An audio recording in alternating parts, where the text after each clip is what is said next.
8h17 ce mercredi 8 mai. Nous allons bien sûr évoquer le 8 mai 45, comme France 2 le fera d'ailleurs toute la matinée et juste après Télématin avec Julien Bugier.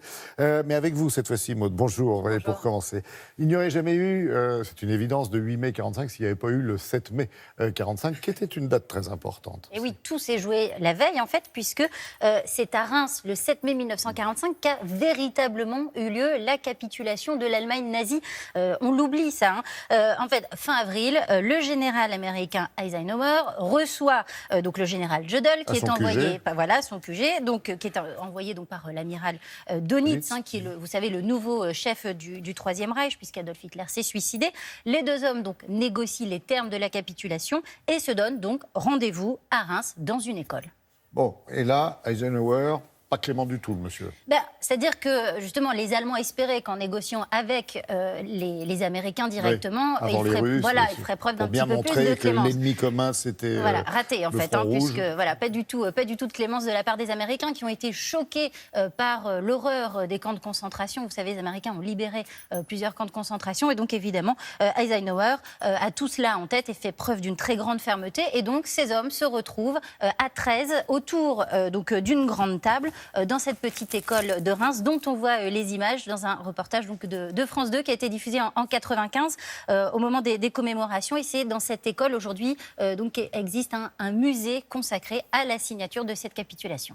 Alors le texte justement signé par l'Allemagne a été écrit, j'allais dire un peu dans la précipitation, j'imagine. On sait ce qu'il disait ? Alors on sait que ce sont donc les dirigeants américains qui rédigent l'acte de capitulation. Le Premier ministre britannique Winston Churchill donne rapidement évidemment son accord pour le texte. Et dans la nuit du 6 au 7 mai 1945, le général allemand Jodl s'assied autour de la table face à ce texte court mais qui est très très clair, un cessez-le-feu, et dans les 48 heures, un cessez-le-feu et une fin des combats partout en Europe, suivant donc dans les 48 heures qui suivent la signature de ce texte. Et donc la question, pourquoi a-t-on gardé le 8 mai ?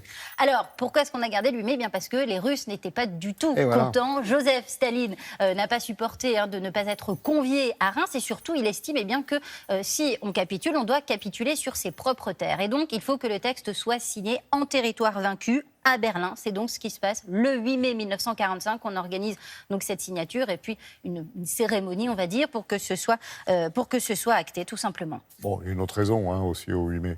Alors, il y a des raisons beaucoup plus sombres aussi, c'est que le 8 mai 45 en France, ce n'est pas que la célébration de la capitulation nazie, il y a aussi les émeutes en Algérie, donc tout le monde célèbre la fin de la guerre, et les nationalistes algériens vont profiter de cette audience, on va dire, pour essayer de faire entendre leur voix, sauf que des manifestations dégénèrent et un policier va tuer un jeune homme, un jeune musulman qui manifeste, et là, des émeutes éclatent, elles vont durer plusieurs semaines, ça va faire plus de 20 000 morts en Algérie. Et il faudra attendre tout simplement 2005 pour que la France reconnaisse et qualifie de massacre ces événements. Donc le 8 mai 45, ce n'est pas que la capitulation de l'Allemagne nazie, c'est aussi cet épisode sombre de notre histoire. Merci beaucoup, Maud, de l'avoir rappelé, effectivement.